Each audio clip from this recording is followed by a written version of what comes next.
You're watching the AMPL Insider, your trusted source for Ampleforth news. Here are the headlines. It was an absolutely colossal, I mean colossal, rebase today at 12.93%. Checking it in with the wallets. So there are over 16,000 wallets now in the Ampleforth ecosystem. We are growing at over 1,000 wallets per day. I saw this GIF in the Telegram group, and I just had to share it. Check this out.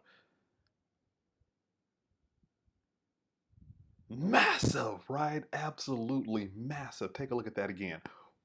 Boom! Ampleforth is bringing into this world an ability to expand the balance sheets. As long as the Fed can expand their balance sheets, as long as they can inject money and credit into the economy, so can we be that Fed for the crypto ecosystem, injecting more capital in so that individuals can take their Ampleforth gains, go buy some ETH, expand their ETH pile, take their ETH, shove it back in, and expand the Ampleforth. This creates a harmonious cycle that will drive the next bull market. Moving on. So taking a look at the 7-day chart, Ampleforth right now, it's going through a period of fall before it reconsolidates and prepares itself for its next upward push. Just checking in with the previous week, it topped at its low point around 176, so we may retest those same level, 175. We may retest those same levels again, but that's all part of the process. Don't forget daily rebases. Daily rebases. If you miss out on the rebase, you miss out on the compounding effect. Don't forget about that. And don't be dissuaded by a price drop, because the price drop is not the only reason why we use Ampleforth. That's not a reason why it's the game changer. We'll get into that in just a little bit. I saw this cool heat map of buys and sales on pools.fi.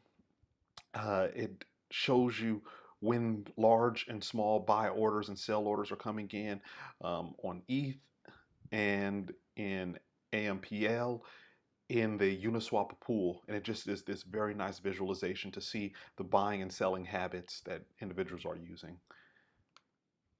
Checking in with the correlation heat map, once again you can see that Ampleforth remains highly uncorrelated to BTC more than any of the other top cryptocurrencies, and so once again it is proving its usefulness. Listen, I saw this interview with Caitlin Long on the Pump podcast, and I just thought this concept needs to be talked about more and more and more, because perhaps you've heard of fractional reserve banking, where you deposit $10, the bank holds $3, and then it goes lends out $7, right? You maybe know about that. But do you know that that same collateral, that same $10, not only do they do the fractional reserve, they also do something called rehypothecation. Rehypothecation. Say that a couple of times fast. It's the practice whereby banks and brokers use for their own purposes assets that have been posted as collateral by their clients. So they take your same $10 that they're doing the fractional reserve banking on, and they're also using that as collateral for their own endeavors. And not only do they do it once, they take it to this repo market, and we find that the same collateral is used by multiple banks as their base collateral. This right here is sort of a triple counting of assets. And Caitlin really drilled down on this, that rehypothecation, it happens right now, and it's so murky underneath that nobody knows who really owns what. The promise of blockchain is that it will help shed light on that, but I guarantee you the banks will rehypothecate digital assets. They will rehypothecate bitcoins. What that means is that They're going to take custody of individuals' Bitcoins, and then they're going to give IOUs to many, many customers. And they're going to pledge that one Bitcoin as collateral in many different scenarios. And in that repo market, they're going to repackage that and post it as collateral for many, many more assets. And so if you think that there's only going to be this narrow set of Bitcoins, that finite limit, there may be limited, but by the time you wade through all this off-chain action of who owns what IOUs and who really owns what, it's going to be a mess. So just know this, that with Ampleforth,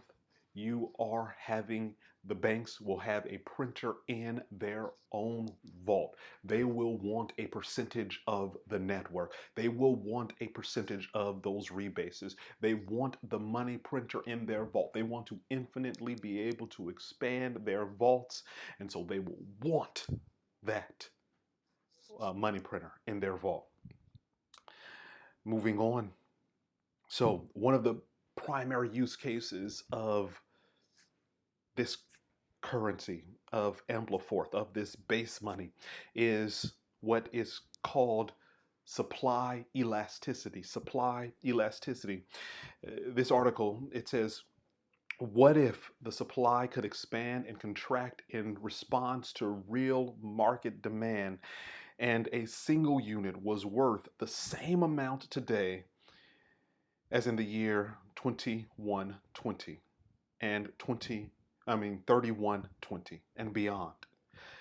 Ampleforth enables that to take place because it's non-dilutive. So if you own 1% of the network, you will always own 1% of the network. You don't get diluted out of existence. And so that's a key benefit. And so with supply elasticity,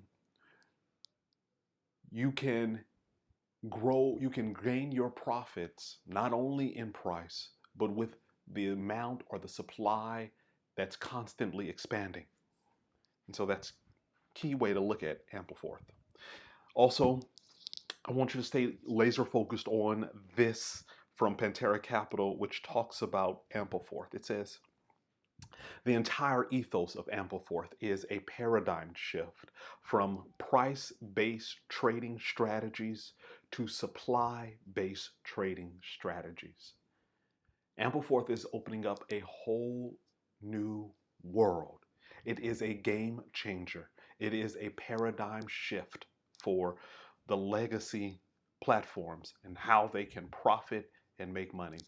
So, welcome to the Ampleforth lifestyle. I'll see you on the next one.